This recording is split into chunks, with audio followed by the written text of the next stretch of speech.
now's book reading. We're going to get started.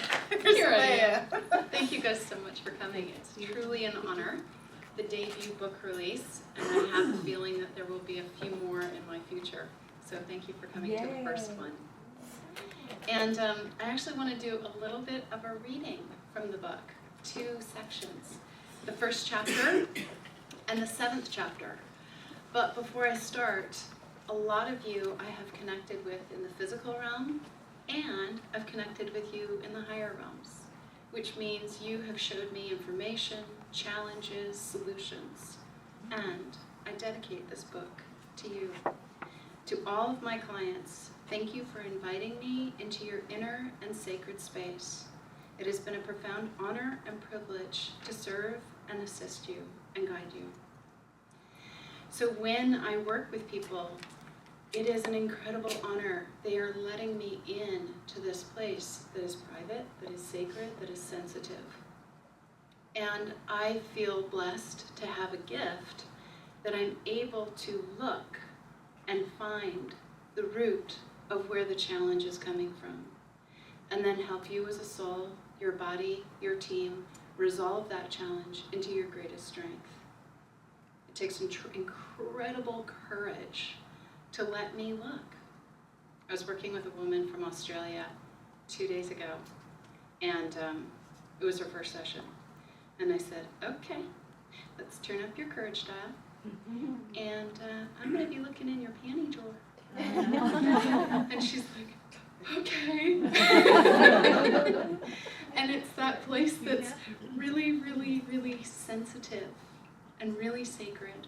And so when you're reading this book, I'm always talking to that part of us that is our greatest strength, but can also be our greatest weakness if we don't protect it. So thank you. And the first section is page 27. And this was a realization that I had in this moment on a hike, but it also was a realization that actually took me 3 or 4 years to cultivate. And then you sort of ponder it, you think about it, and then you eventually get the, oh, I get it. The physical dimension is a mirror. And actually, on page 27, there is a typo. I apologize for that. Is a mirror. If you want to shift the energy in the physical dimension, you need to first shift it in the higher realms. Before we talk more about that, let's take a moment to explore more deeply the nature and factors that create the physical dimension. I think of the physical realm as the surface of a mirror. All the energy held in the higher dimensions is reflected in the physical plane. This insight occurred one afternoon while I was hiking in the Sierra Nevada foothills. I took a trail I had never been on before. After a few miles, I came upon a little lake nestled at the end of a meadow. I walked to a lone tree at the edge of the water. A flat granite rock next to the tree created the perfect seat. As I sat on the warm rock at the water's edge, the wind began to die down. After a time, I could see the reflection of the tree on the water. As I admired this upside-down image, I felt my angelic guides gathering around me in the higher realms. Little swirls of energy wafted down to me, and I felt dizzy. I brought my energy deep inside my divine line and quieted my mind so that I could hear their wisdom. Sitting there, watching, being still, I slowly realized, with the help of my guides, that the physical world is a reflection. The combination of the multiple dimensions is what creates this reflection. As I looked at the tree being reflected on the water, I thought about the energetic aspect of me that is my higher self. I saw that the tree and the clouds in the sky were symbolic of my higher self and the energy in the higher realms. It was all reflected onto the surface of the water. I realized that if I wished to change the reflection on the water, I had to change the tree or the energy around the tree. I learned not to go to the reflection to make the change.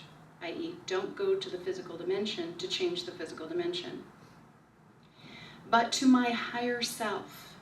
If I adjusted the energy there, it would be reflected in my physical world. The stiller I was inside myself, the less wind there would be on the water. The reflection would have less distortion. The light in my divine line and my higher self wisdom would be revealed more clearly in my physical world. I sat until the wind picked up and the reflection of the tree vanished. As I digested this new insight, I realized that if I was only aware of the reflection on the water, whenever the wind blew, I'd be lost. If I held my awareness at the level of my higher self and in my divine line when the wind blew, drama happened, I would not lose track of my true self. In that moment, I fully grasped the concept that if I really wanted to change my life, I had to go to my higher self to shift the energy in the higher dimensions first. I am repetitive on that note. Another way to think of the physical dimension is to think of it like the bottom of an ocean. Whatever you drop into the water at the surface will eventually end up on the ocean floor. Imagine your higher self lounging on the deck of your luxury yacht. Your higher self tosses a little bundle of self-love overboard. This love bundle floats down to you as you sit on the ocean floor. When it arrives, you feel a swelling of self-love. It's that simple, really. The less you try with your mind, and the more you enlist your higher self to activate particular vibrations and reflect that energy to you, the fuller your life will become. I'm going to repeat that. The less you try with your mind, and the more you enlist your higher self to activate particular vibrations and reflect that energy to you, the fuller your life becomes. So often we want to feel different, create a different outer reality. And when we recognize that the mechanism of creating a different reality in the physical realm is to be attached and receive the energy in the higher realm, that is the key component. So often we think about, oh, I want to receive joy and happiness and connection, so I'm going to give you a hug, and then I want to feel supported, so you'll give me money. Oh, no, it doesn't work, and it's so fleeting. I mean, it might be like a quick little, whew, and it's gone. And so several years ago, a friend of mine said to me, so Aleya, are you enjoying your experience on planet Earth? You having fun? And I said, I actually don't look to the physical dimension to experience joy. And she goes, what? What's wrong with you? She's so sweet. And I said, I have the ability to receive joy in a higher dimension, in the most beautiful, exquisite way, far beyond my physical body can even receive joy. It's limitless. It's like mind-blowing. And so when we receive it there in this higher realm where our energy self has the capacity to receive it 1,000 times more in the physical dimension, and we are incredibly attached and desiring receiving those vibrations in that higher realm, not the physical. So think of anything you want in the physical dimension. Feel your attachment. If it doesn't happen, life is going to end as I know it. I can't go on. That attachment actually sinks and slows down the ability to manifest. Stops it, dead in the water. It's like an anchor. So we want to take our anchor, the weight, the accelerant, the fuel, the trigger, and we want to hold it in the appropriate dimension, not the physical one. So we hold all of our attachment and all of our receptors for receiving in this higher realm. First concept, you live in a multidimensional reality. Hold the appropriate energies in the appropriate dimension. My least favorite word is wrong, but sometimes I use it. We don't want to hold our attachment and our focus in the physical plane. We want to hold it up here, get it up here, so much, 100% attachment, and then that creates the reflection ripple effect into the physical. People talk about illusion. Have you ever heard the term, oh, well, this is just an illusion that we're experiencing? I beg to differ. This is a reflection that we're experiencing. And the distortion component that I was talking about in the book is that if we are very calm and still inside ourselves, Zen, peace state, then we start reflecting our internal reality and our higher dimensional reality more clearly onto the surface of the water, i.e. physical dimension. But if I put my reference points, I talk about reference points a lot, I put my reference points for myself, my self-worth, on this sweet little book that I wrote. Now this is me. Wrong. It's just a reflection of my reality, but it's flipped. Because when we look in the mirror, it's flipped. So there's a certain level of distortion. And if I go to touch my essence, it's just paper. It's going to be kind of frustrating and not very rewarding and not very fulfilling. And so think about all of the things that you have created in your life, even things that you do, or the children that you have, or the partner that you have, or have had, or the dreams that you have. And we place our reference points for ourselves on these outer things. And then we think that these outer things are the true, pure reflection of our essence. And we're not perfect enough. Still not good enough. Because this isn't a pure, complete, exact experience of this. Well, it can't be, because the physical dimension is the reflection. I will have Q&A. And that kind of feeds into the second reading, page 161. And you don't have to read with me, you can just listen or do whatever you want. Finding perfection by connecting within. Before my enlightenment experience, I was a type A perfectionist seeking external validation.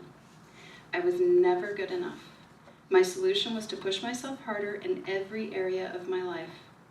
Actually, I worked like 6 days a week, and I saw 60 patients a week, and I had 5 boyfriends, and it still wasn't enough. Little backstory.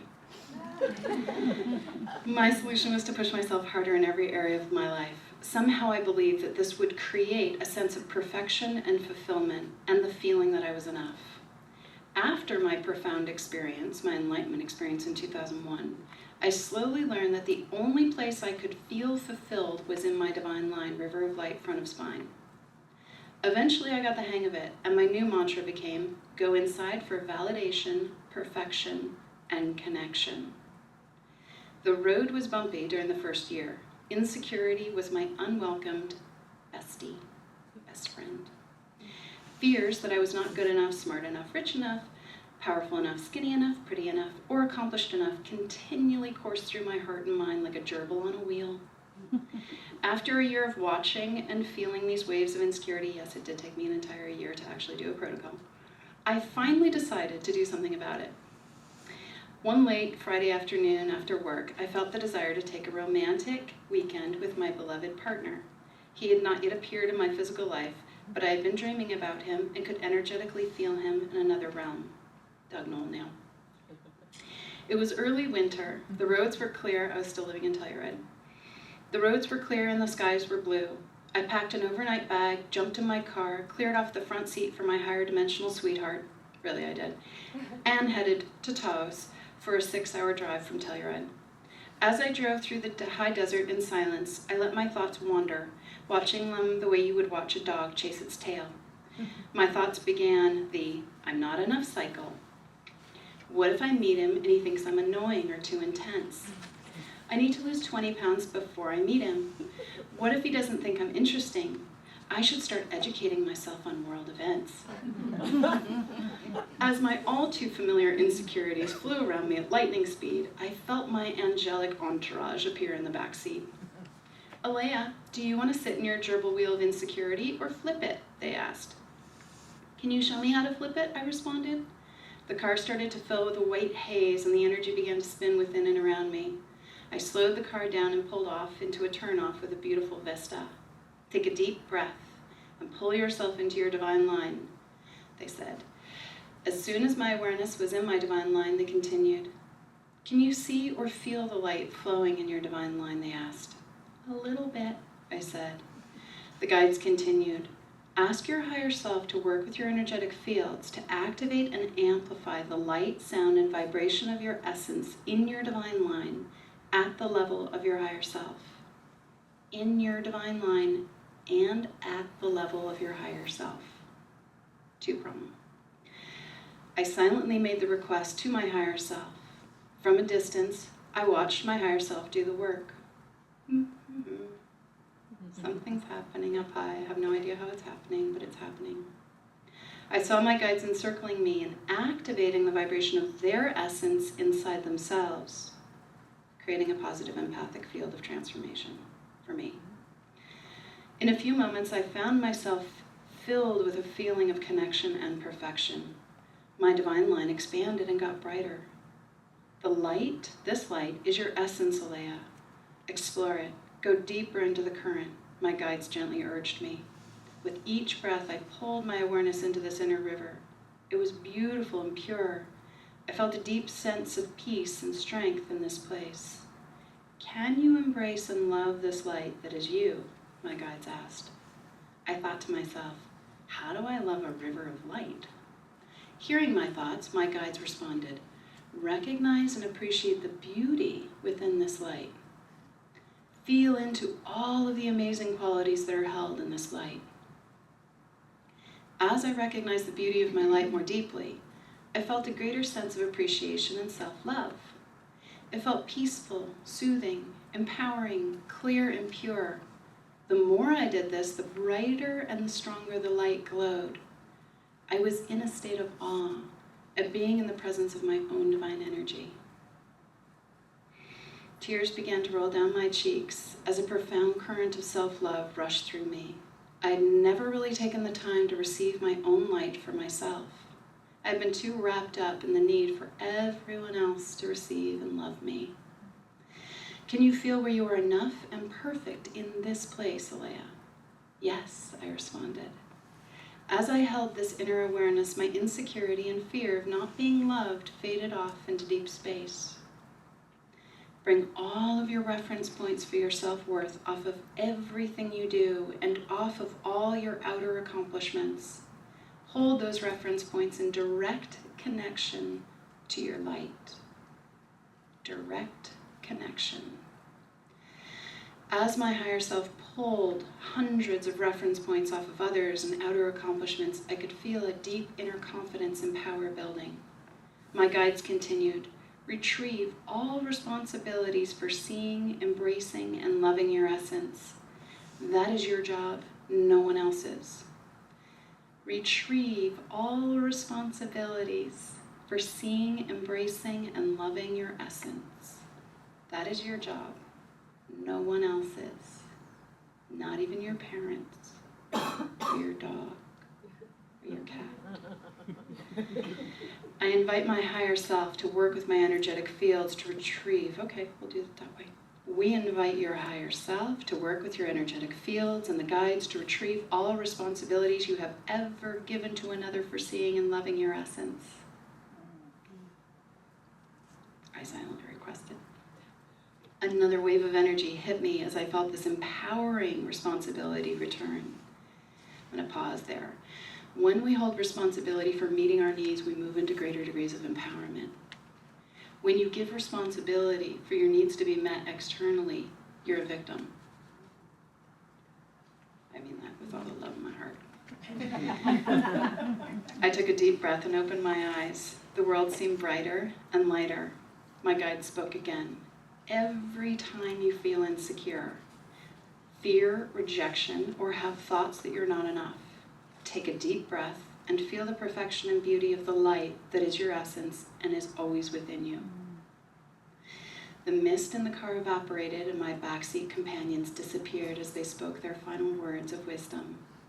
When you tap into the beauty of your own inner light, you will experience a new profound power, connection, and confidence. Anytime you have a moment of insecurity, use it as an opportunity to activate the vibration of self-love and self-worth in direct connection with your divine light. This is a healthy way for dealing with your insecurities. It will not be long before they are gone. So you can literally use those moments of insecurity, fear of rejection, fear of abandonment, fear of betrayal. Right? Like, anybody got that? Like, well, maybe they're lying to me. Maybe there's really something going on behind the scenes. What if they're really not committed? What if they're not telling me the truth? What if they don't really love me? Maybe they're just with me because I'm pretty, or smart, or because I have money, whatever it might be. So the more you commit and connect and love the light in here, using your outer triggers simply as an indicator, like a phone ringing. Oh, I have to go deep within. Look, somebody's wanting to connect with me. First, I have to connect deep inside. Right? Think of it as an indicator. What do you do when, does everybody have car, drive, or know what the yellow fuel gauge light is? Fuel gauge, yellow. What happens? What do you think? Gas station, right? It's just an indicator. We don't judge it going like, oh, unless you've got like a big SUV. Oh, again? So if you think of those thoughts, those moments of insecurity, just as the yellow fuel gauge, oh, I'm ready for more. I'm ready to go deep within and love and embrace and connect with my essence to a deeper degree. And then you watch that little fear, insecurity, fear of betrayal, rejection, abandonment, no one loves me. It starts to go down the more you get in here and just love this. The other piece too about responsibility, think about, do any of you have children? You all have parents. And when we're children, or when we have a child, there's this sense of, well, I have to love my parent, or I have to love my child. Now we do naturally, well, some of us do naturally, but some of us might not. Be like, well, I kind of feel badly that I'm not really loving my parent or my child in this moment. Well, here's a heresy moment. It's not your job. So if you retrieve all that responsibility for just loving your light, and you return all responsibility for loving the other back to them, and you invite them to love themselves, and you love yourself, then the two of you can reflect this inner personal responsibility love experience inside yourself out onto the relationship. So it cures the codependent, fused, confused relationship.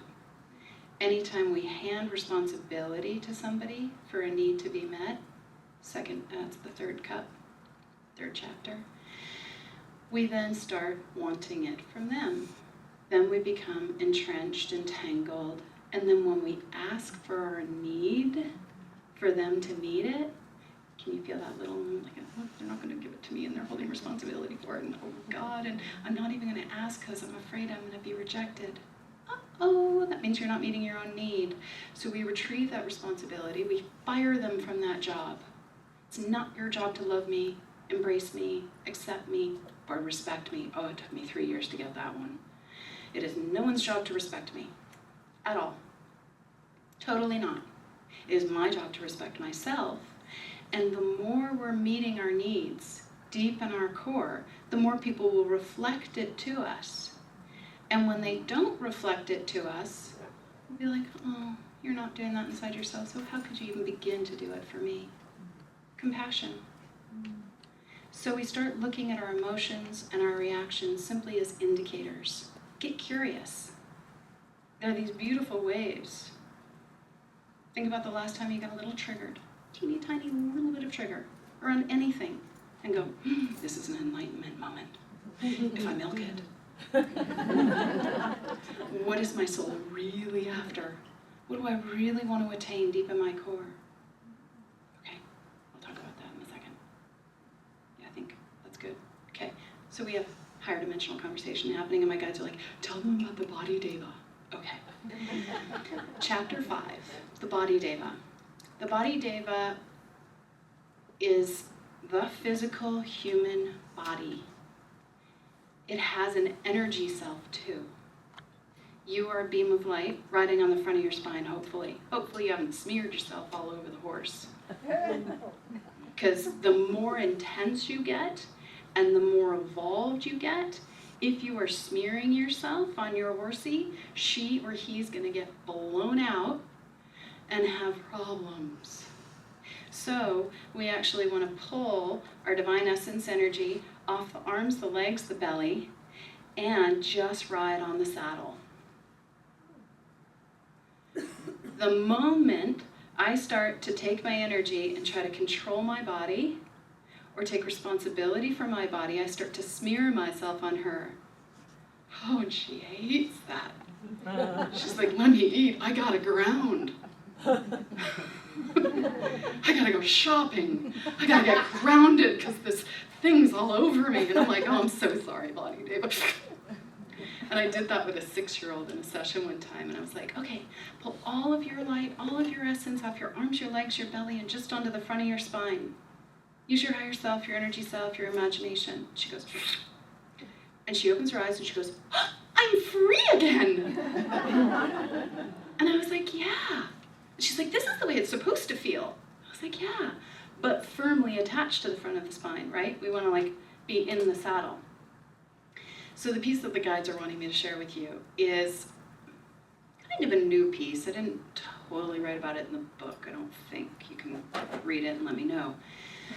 But the body deva is physical, right? We're in the physical dimension. It's dense. But it also has an energy self. And my body deva forgets she has a higher dimensional self. She forgets that she can use the higher realms to receive.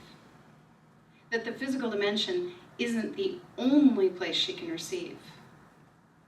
Music is a really great experience for my body to experience receiving multi-dimensionally. She's receiving it in the physical plane, but as we know, music is happening in multiple dimensions. That's why it has such yumminess. And when there is a musician, like me, who is singing in multiple dimensions, you feel it even more. There are some singers, not very many, who only sing in the physical dimension. That kind of sounds flat, like a really bad country song. My car broke down and my dog died. It's just the physical plane. There aren't angels singing the song in harmony. I love country. So the more that we expose our body, I told you we'd be laughing. It was in my email that I was typing last night at midnight. We are going to laugh because I'm delusional right now because I've been working so hard. It's great. I love it. I'm on a roll. So the more we invite our body deva, nature spirit, physical human form, to be like, body deva, you do have a higher dimensional self. You could use it if you want. I'm not attached. I'm not responsible. I'm just going to model it. Then your body deva starts receiving nutrients. I want to say it was Anna, but somebody, I think it was Ashley. I said, oh, I want to lose 5 more pounds. And she goes, just tell your body to eat a pie for the next week. And I was like, oh, I like that. So in my dreams, I have these lovely, huge, beautiful meals, and I wake up full, and then I don't have to eat so much during the day.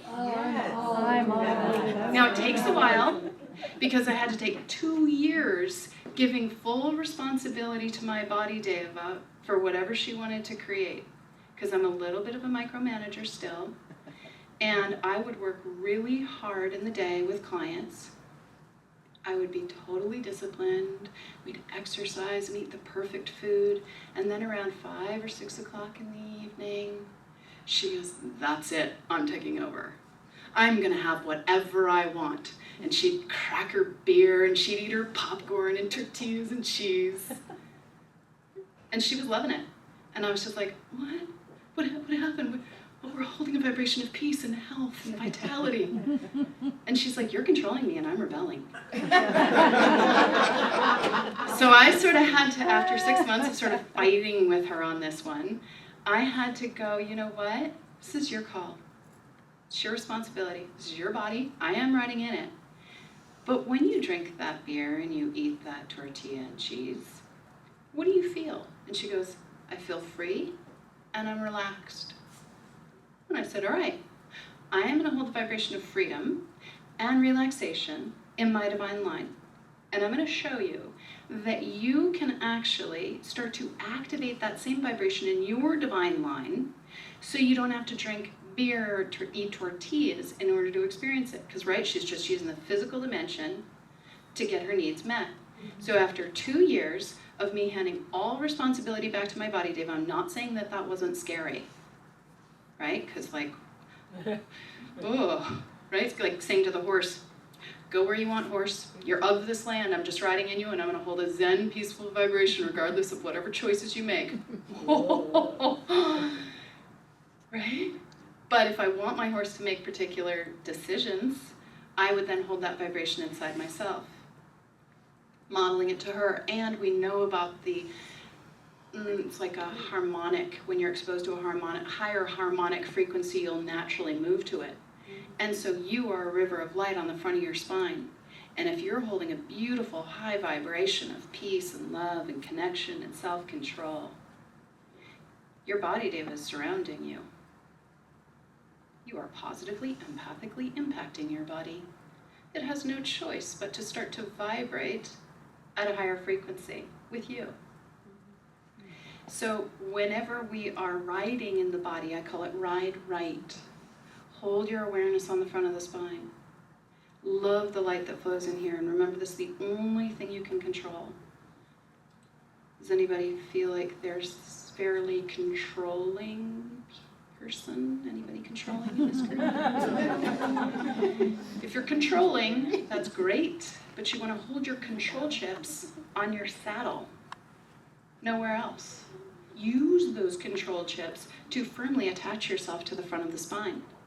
Control is a beautiful thing when we hold it in the appropriate position, front of spine. Thank you. They're like, Aleya, you're done. Questions and answers. Anna. Sure. My heart's hard.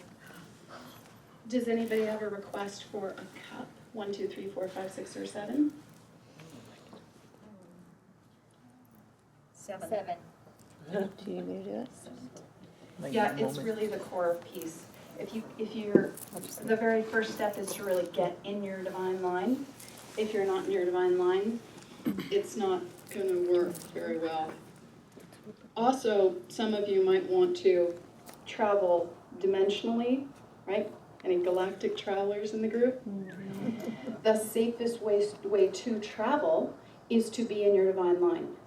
You will never get cyclically attacked. You will never pick up dark energies. You will never get pushed out of your body, assuming you firmly attach your divine line to the front of your spine before you travel up. So it's like an elevator shaft. Divine line is a river of light that flows up and down the front of the spine. It's like this big, or it's this big. The more you're in it, the fatter it gets. I'm confused on on that. It's like, can you visually describe? Do you begin up here with the river, and where does it go into the earth, or how does it Yes, work? and the lovely thing, these are great questions, and we will do the meditation too, but in the book there is a link that you can go to that shows you the images of these terms. Okay. And your divine line is a river of light that flows up and down the front of the spine. It goes out the top of your head, it goes all the way up to the heart of source, where you have a little divine spark. That perfect, lovely part of you, which is actually creating a reflection of a line, which is your divine line. And then it goes out your base chakra, into the heart of earth. It loops back up behind you, or in front of you. And then it links back up with the spark in the heart of source. It's your divine cosmic loop. So your divine line is part of your divine cosmic loop, But when I talk about the divine line, it's really for getting in here and then being able to feel your divine cosmic loop. And then your body, deva, nature, spirit, physical human form, he or she, ideally if you're in a female form, you want a she body deva. And if you're in a male form, you want a male he body deva. But your body deva's divine line is in the spine, the spinal cord. I was at Duke University doing a cadaver thing, and we were dissecting cadavers, body devas, and somebody handed me a spinal cord, and I held it. Oh my God, that's the divine line of the body. It was really cool. And in my enlightenment experience, when my full consciousness came into being, I could literally feel my body deva consciousness around me as completely separate than me. It would be like, I am not my horse. I am not my car. But when we're born into this experience, if we don't have that awareness of our essence really firmly anchored, we will then over-identify with our body and think that we are our body. And then we think that the divine line of the body that runs through the spine is our divine line, instead of firmly holding our awareness that our essence is on the front of the spine. And in the ancient texts, they talk about this river of light that flows within us.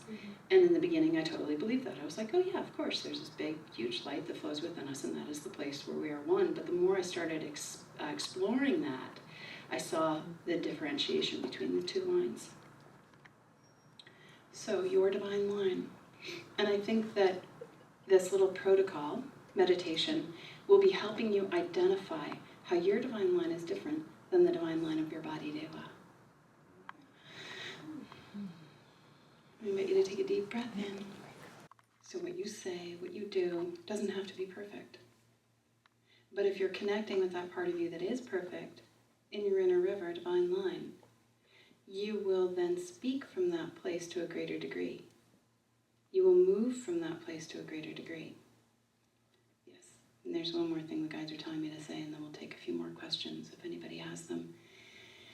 And that is that if you as a soul have wanted to help shift, change, support other people, you may have been an energetic kleptomaniac. And if you've taken responsibility in other people's issues to shift it for them because you have a certain level of wisdom and mastery, you do. But if you took it, what would your body do? She's like, she or he's like, oh look, my writer, they're taking other people's stuff. I'll do the same. I'll take their body deva stuff. I want to help them. I want them to love me. So I'll take responsibility for shifting their shit. And then you start to get empathically impacted by their stuff. You start literally walking in their shoes. And then you try to put your gifts on them. Now you don't have your gifts for yourself, chapter 6. And we're also in spiritual arrogance now because we somehow think that we are better at shifting their stuff. Right? We talked about this a lot. And now we're empathically feeling all of their stuff. We're using our gifts on them. What's wrong with us that they're not shifting and we can't shift their stuff? Now I'm empathically feeling their stuff. Now people are going to start treating me the way they get treated. Now I'm going to literally start processing their karma, not mine. Oh, there's something wrong with me. I'm certainly not arrogant now. I've just been pummeled and humbled. That's one solution. I personally prefer to return all responsibility for shifting other people's stuff. Would never dream of it. You have incredible wisdom and determination, especially the more challenging it is, the more determined you are to grow and evolve. I'm going to lift my attachment and my desire for you shifting off of you. I would only be attached and desiring for my own reality. How dare I ever be attached or desiring for another person's reality? You have your own wisdom. You know what you want. I know what I want. If somebody says to me, Aleya, I want you to be happier, I'd be like, how dare you? I want peace. I wouldn't really say that because I'm a recovering pleaser. But then I would pull all of my gifts off of them And back on me, because my gifts are my greatest protection, support, because I don't really want to be impoverished, especially in the physical dimension, and financially struggle, because that's really not fun. Tried it. Pulling all my gifts off of everyone and everything, because that's what I got. That's what I came into the world. And I spent lifetimes cultivating and refining these vibrational gifts of peace and sweetness and love for myself. Panty drawer, intimate, these are mine. I'm not going to share them with you. I've been wearing them for 2,000 years. You don't want them. They'd sink you like a ton of bricks. But they work for me. Modeling Right Energy, Chapter 6, Sixth Cup. Oh, you have to laugh, right? You don't laugh, oh my God. So then, as I'm holding my gifts on myself, I'm modeling the solution.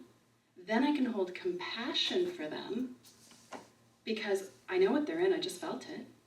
I'm not going to shift it for them because they are very capable and very wise.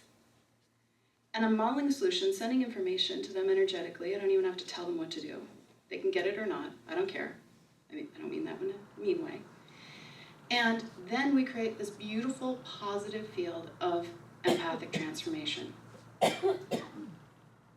That's how you positively impact another. But the moment you're attached and desiring to change another person, I want for your happiness, I want you to be happy and peaceful and joy. No. We just dropped the energy fields of coherence from 100 to 0 by me just saying that one little thing. Shall I repeat that? Yeah. Okay. The moment I say to you, and you're going to feel it, okay? So we're going to do a little experiment. It's going to feel gross, and then I'll lift it off, I promise. I want you to be peaceful, happy, and fulfilled. Oh, sorry, I have to lift it off. I only am attached to me being peaceful, happy, and fulfilled. And then I hold a space for you to want what you want. And I'm only responsible for those vibrations inside myself. You get to be responsible for holding whatever vibrations you value inside yourself. Then we're modeling the solution. Then we're creating this strong, empathic field of transformation. And we're changing the world. And we're getting stronger while we're doing it. We don't get depleted and resentful and judgy. So it's almost like walking into a war zone. Oh, I'm going to crank up the peace. I'm going to be even more peaceful inside myself in a war zone. Okay, one more thing. And then I really will do Q&A and then sign books.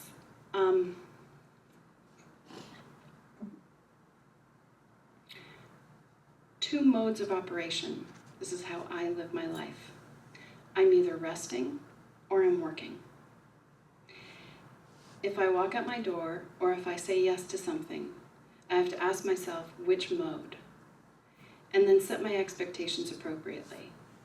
So if I say yes to dinner with my family, it's not going to be rest. It's going to be work.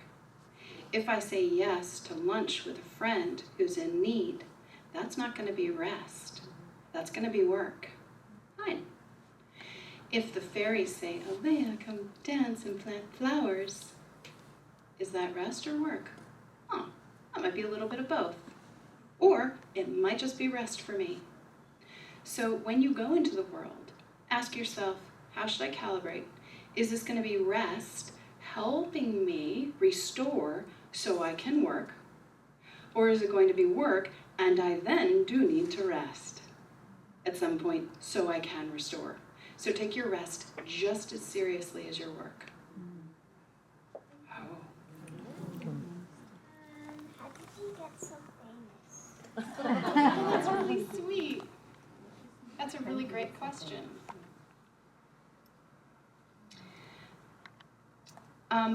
So she's asked, how did I get so famous? And I think that it started a really, really, really, really long time ago, like at least 1,800 years. And what I started to do was value my light that flows within me as the cleanest and the purest light. That no one else's light is going to be better for me than my own. So really valuing my light. And then as I value my light, other people that want to learn how to value their light come, and I'm just modeling it, and then they get it. So for you, Can you see that light flowing within you? Can you love it? And can you value that over everything? Cool. There you go. Any other questions? Does your team ever have issues with other team members? Absolutely. And I've actually done a little bit of work with couples, husband, wife, girlfriend, girlfriend, wife, wife, husband, husband. And I always check to see if the issue that they're experiencing are actually two team members, right? So we've got his team and his team, or her team and her team, or his team and her team. I think that's the combo on planet Earth. And the team member, one of this person's team members, has an issue with this person's team members, and they're fighting. And then empathically impacting the ones in the middle, i.e. physical dimension. So when we resolve the issue between the two team members, lovely magic, everybody's in harmony. So when I first met my husband, Doug, I made sure that my team was into his team and his team was into my team. Do they ever feel like, in this room, do the teams ever feel like, oh my God, there's way too many people here? Yeah, then you would tell them to go to a higher floor, Okay. hang out. Okay. They could still get the information, but they can go high. Okay. And then also that's boundaries too. So your team, their primary job is to be your buffer. There was one client I worked with, Red Snow, who didn't have a team member, and I wrote about it in the book. Only one person out of 2,000 maybe? I mean, I've worked with quite a few people, one-on-one, physical dimension, and then that doesn't even include the number of people that I've worked with in the higher realms who also have teams. So the majority of people, 99.9% of the people that I've worked with have team members. If you feel totally alone, totally unsupported, you might not have a team, call them in. Get one. I would not be on planet Earth 2015, right? Without a team. Unless I was 100% fully enlightened, meaning me, my body, and my team are all fully holding the awareness of all 7 concepts. So these 7 concepts will actually help you become a fully enlightened ascended master. But you, your body, and your team need to hold all 7 concepts. And whenever you want to manifest something, you, your body, and team want to hold those vibrations and receive it and be attached to it in the higher realms. If you're only receiving it, not your body and your team, you're not going to be able to materialize it in the physical realm. Sacred Trinity, you, your body, and team. The Father, the Son, the Holy Ghost. Decoded, higher self, body was higher self, and team. So I'm doing a deep dive here in this room, November 7th of this year, for just a few months, and it'll be from 10 to 4, and we'll go deeper into the concepts. Any other questions? Yes. So I have brief moments of feeling any team. I mean, and they're mostly when I'm around you. But most of the time it seems just like an intellectual concept to me, and it's like, oh, there's these things floating around somewhere out there, but I don't know how to connect with them. How do I feel them? How do I actually have that experience of being supported? So you can ask a really great question of somebody saying, I don't really feel my team around me. It's like they're just a concept of like, okay, I've got these imaginary beings in another dimension and they're just floating around and I don't sense them, I don't feel them, I probably even forget about them.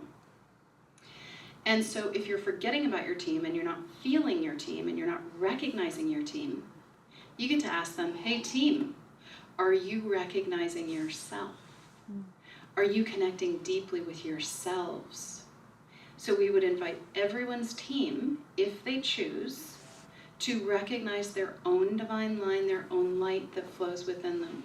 That's their job. It's not your job to recognize them and remember them. It's their job to remember themselves. It's their job to love their essence, connect with their essence, listen to themselves. I've seen team members be like, she's not listening to me.